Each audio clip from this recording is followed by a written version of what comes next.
Hello दोस्तों, बच्चों में हाइपरटेंशन यानी हाई ब्लड प्रेशर अनकॉमन होता है, लेकिन इसके भी कुछ इंपॉर्टेंट कारण होते हैं। आज इस पर हम बात करेंगे। बच्चों में हाइपरटेंशन ज्यादातर लोग सस्पेक्ट ही नहीं करते। इनफैक्ट बच्चों का ज्यादातर इवन हॉस्पिटल्स में, क्लिनिक्स में भी आप जाते हो बच्चों को लेकर, तो बहुत सारे लोग ब्लड प्रेशर चेक ही नहीं करते हैं, क्योंकि उनको लगता है ये इंपॉर्टेंट इशू नहीं है। बच्चों में हाइपरटेंशन यूजुअली होता ही नहीं है, ऐसा ज्यादातर लोग को लगता है। सच्चाई ये नहीं है, कुछ स्पेसिफिक कारण होते हैं जिनकी वजह से बच्चों को भी हाइपरटेंशन हो सकता है। आज से कुछ कारणों को लिस्ट करेंगे, इसकी मैनेजमेंट स्ट्रेटेजी पर और उसके मैनेजमेंट में इश्यूज पर हमने अलग अलग वीडियोस किए हैं। आज सिर्फ इसके कारणों पर बात करेंगे। टॉपिक पे जाने से पहले जो लोग हमारे चैनल पर नए हैं उन्हें रिक्वेस्ट करूंगा कि चैनल को सब्सक्राइब करें, वीडियोस को लाइक करें, शेयर करें, फॉलो करें, कमेंट करें, पूरा देखें। टॉपिक इंपॉर्टेंट है इसलिए अंत तक देखिएगा। चलिए शुरू करते हैं इंपॉर्टेंट वीडियो।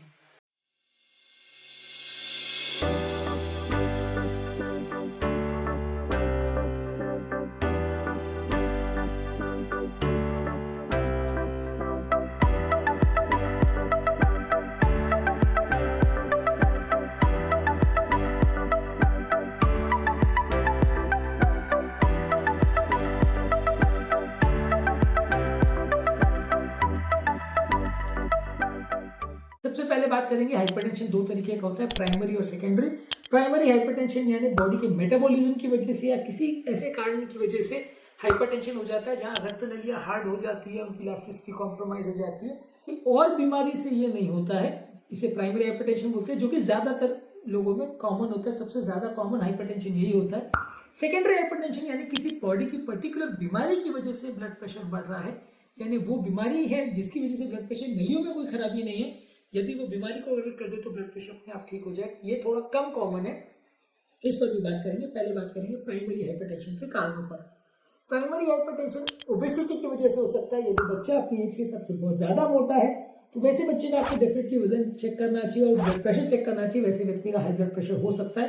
मोटे बच्चों में आपको लगता है कि बच्चा मोटा है तो कई लोग भी सोचते हैं कि मोटा बच्चा है तो हेल्दी है, लेकिन वो बहुत सारी बीमारियां लेके आ सकता है, हाइपरटेंशन जिसमें एक है। इसके अलावा अगर किसी बच्चे की फैमिली हिस्ट्री यानी परिवार में कई लोगों को अगर हाइपरटेंशन है तो उनके जेनेटिक कंपोनेंट्स में कुछ इश्यूज हो सकते हैं, जिससे बच्चों को यंग एज में या छोटी एज में भी हाइपरटेंशन हो सकता है। हालांकि ये है कि ऐसा नहीं होगा कि बच्चे को पैदा हो तो हाइपरटेंशन हो जाए, लेकिन फिर भी काफी मेटाबॉलिक चेंजेस की वजह से, जेनेटिक्स की वजह से भी हाइपरटेंशन हो सकता है। जेनेटिक्स का आप कुछ कर नहीं सकते, उसको खाली आप मैनेज ही कर सकते हो, इसलिए इसको प्राइमरी हाइपरटेंशन में रखा जाता है। इसके अलावा यदि बच्चे की अगर डाइट प्रॉपर नहीं है, प्रॉपर न्यूट्रिशन नहीं लेता है, बहुत ज्यादा नमक वाला खाना लेता है, बहुत ज्यादा प्रोसेस फूड लेता है, ऑयली जंक स्पाइसी फूड लेता है, तो वैसे व्यक्ति को भी हाइपरटेंशन हो सकता है। और ये बच्चे का भी हो सकता है। ऐसा नहीं है कि बच्चा अगर हेल्थ छोटा है तो वो बाहर का कुछ भी खा सकता है, ऑयली जंक फूड कुछ भी खाएगा तो फर्क नहीं पड़ेगा क्योंकि वो बच्चा है। ऐसा नहीं है, ऐसे बच्चों को भी हाइपरटेंशन हो सकता है। अनहेल्दी डाइट एक इंपॉर्टेंट कारण है जिससे बच्चों को हाइपरटेंशन होता है। फिजिकल इनएक्टिविटी भी एक इंपॉर्टेंट कारण है। यदि कोई बच्चा बहुत ज्यादा बैठे बैठे का जीवन व्यतीत करता है, कोई भी एक्सरसाइज नहीं करता है, कोई भी फिजिकल एक्टिविटी नहीं करता है और दिन भर मोबाइलों में बैठा रहता है, जो कि आजकल काफी कॉमन है, मोबाइल, टीवी, स्क्रीन, ये सारी चीजों में बच्चों को ज्यादातर टाइम जाता है, ये भी एक इंपॉर्टेंट कारण है जिससे बच्चों को हाइपरटेंशन हो सकता है। मेटाबॉलिक बीमारियां हर तरह की इस बच्चे में हो सकती है। इसके अलावा यदि बच्चे को इमोशनल स्ट्रेस है, बहुत ज्यादा एंग्जाइटी है, या वो अपने वातावरण के साथ, अपनी लाइफ के साथ कोप नहीं कर पा रहा है, तो इसकी वजह से भी हाइपरटेंशन हो सकता है। ऐसा नहीं है कि बच्चों को साइकोलॉजिकल इश्यूज नहीं हो सकते, ऐसा नहीं है कि वो बीमारियां लेके नहीं आ सकते। यदि बच्चे को बहुत ज्यादा मानसिक तनाव है, स्ट्रेस है, किसी भी प्रॉब्लम की वजह से, तो ऐसे बच्चे को भी हाइपरटेंशन हो सकता है। तो ये तो हुए कारण प्राइमरी हाइपरटेंशन के। अब बात करेंगे सेकेंडरी हाइपरटेंशन, जहाँ किसी और बीमारी की वजह से बच्चे को हाई ब्लड प्रेशर हो सकता है। इसके अलावा बच्चे को किडनी का अगर प्रॉब्लम है, क्रॉनिक किडनी डिजीज किसी भी तरह का है, तो उससे हाइपरटेंशन हो सकता है। पॉलीसिस्टिक किडनी डिजीज है तो हो सकता है। किडनी में अगर कोई सूजन है, ग्लोमेरुलोनेफ्राइटिस है तो हो सकता है। बच्चे की अगर किडनी की कोई बीमारी की वजह से सिकुड़ गई है, तो बच्चे को भी किडनी का ब्लड सप्लाई कॉम्प्रोमाइज होने की वजह से बॉडी में कुछ हार्मोन्स निकलते हैं, जिसकी वजह से सेकेंडरी हाइपरटेंशन हो सकता है। एंडोक्राइन डिसऑर्डर्स में यदि बच्चों को कंजेनाइटल एड्रिनल हाइपरप्लेजिया है, जिसमें एड्रिनल ग्लैंड का साइज बढ़ जाता है, वहां पे भी ऐसा हो सकता है। अगर बच्चे को हाइपो या हाइपोथायरॉयडिज्म है, लो या हाई थायराइड लेवल से, तो दोनों में ब्लड प्रेशर हाई हो सकता है।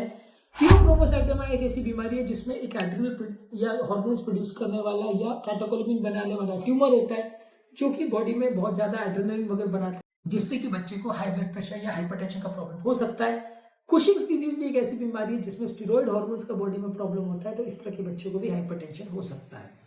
इसके अलावा कुछ हार्ट की ऐसी बीमारी है जैसे कोआक्टेशन ऑफ एओर्टा या एओर्टाइटिस, जहाँ में हृदय से निकलने वाली बड़ी नली में कुछ रुकावट होती है, तो ऐसे बच्चों को भी हाइपरटेंशन हो सकता है, क्योंकि ऐसे लोगों में हार्ट को ज़्यादा हाई प्रेशर पर काम करना पड़ता है। ब्लड को पंप करने के लिए, पूरे शरीर तक ब्लड पहुंचाने के लिए हार्ट को एक्स्ट्रा मेहनत करनी पड़ती है, जिससे उस ब्लॉकेज के पहले वाला जो पोर्शन है, मान लीजिए अगर पेट के एओर्टा में ब्लॉकेज है तो अपर बॉडी में ब्लड प्रेशर बढ़ जाएगा, लोअर बॉडी में ब्लड प्रेशर कम या नॉर्मल हो सकता है।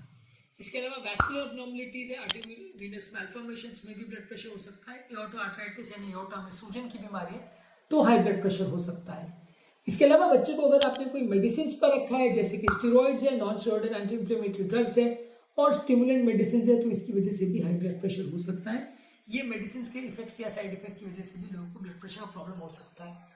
कुछ स्लीप रिलेटेड डिसऑर्डर जैसे ऑब्स्ट्रक्टिव स्लीप एपनिया, इसकी वजह से भी लोगों का डिस्ट्रक्टेड स्लीप हो सकता है और इसकी वजह से भी ब्लड प्रेशर हो सकता है। और ये सोचने वाली बात है कि ये प्रॉब्लम ऐसा नहीं है कि स्लीप एपनिया सिर्फ उम्रदराज लोगों की प्रॉब्लम है, हालांकि ज़्यादातर डेफिनेटली उम्रदराज लोगों में होती है। बच्चों में भी अगर वो मोटे हैं तो ऐसा हो सकता है, बच्चों को भी अगर कार्टिलेज गले का प्रॉब्लम है या कई बार एडिनॉइड्स का प्रॉब्लम होता है तो ऐसा हो सकता है। तो बच्चों में स्लीप एपनिया की वजह से ऐसा हो सकता है। इसके अलावा कुछ जेनेटिक प्रॉब्लम जैसे विलियम्स सिंड्रोम और टर्नर सिंड्रोम में भी हाइपरटेंशन हो सकता है। ये जेनेटिक प्रॉब्लम्स है जिसमें बॉडी के मेटाबॉलिज्म में कुछ प्रॉब्लम्स होती है जिससे हाइपरटेंशन हो सकता है। डायबिटीज अगर बच्चे को हो जाए या इंसुलिन रेजिस्टेंस हो जाए, जो कि ज्यादातर मोटे बच्चों में देखा जाता है, या अनहेल्दी डाइट वाले लेने वाले बच्चों में, कई बार नॉर्मल बच्चों में भी देखा जा सकता है, टाइप 1 डायबिटीज में दुबले पतले बच्चों में भी देखा जा सकता है। इस तरह के बच्चों में भी हाइपरटेंशन या हाई ब्लड प्रेशर हो सकता है। तो आज के टॉपिक में हमने बात करी कि जैसे कारण हो सकते हैं जिसकी वजह से बच्चों में भी हाई ब्लड प्रेशर या हाइपरटेंशन देखने को मिल सकता है। इनके बारे में भी जानना और समझना जरूरी है, क्योंकि ये भी कोई छोटे मोटे इश्यूज नहीं है और यदि हम इनको इग्नोर करते हैं, ध्यान नहीं देते हैं, तो बच्चे को आगे जाके तकलीफ हो सकती है। हाइपरटेंशन की वजह से उसको भी वैसी प्रॉब्लम आ सकती है जैसे बड़े लोग को आती है। तो इस एस्पेक्ट को भी इग्नोर ना करें और बच्चे को भी हाइपरटेंशन हो सकता है, इसके बारे में जानना और सोचना जरूरी है। आज के टॉपिक में हमने बात करी कि छोटे बच्चों में हाइपरटेंशन या हाई ब्लड प्रेशर के क्या कारण हो सकते हैं और उसमें प्राइमरी और सेकेंडरी हाइपरटेंशन क्या होता है। इसके अलावा छोटे बच्चों में हाइपरटेंशन के मैनेजमेंट संबंधित इश्यूज और स्पेसिफिक क्या चैलेंजेस आते हैं, उस पर हमने अलग अलग टॉपिक्स में बात करी। उन वीडियोस को जरूर चेकआउट करें। टॉपिक एंड करने से पहले जो लोग हमारे चैनल पर नए हैं उन्हें रिक्वेस्ट करूंगा कि चैनल को सब्सक्राइब करें, वीडियोस को लाइक करें, शेयर करें, फॉलो करें, कमेंट करें।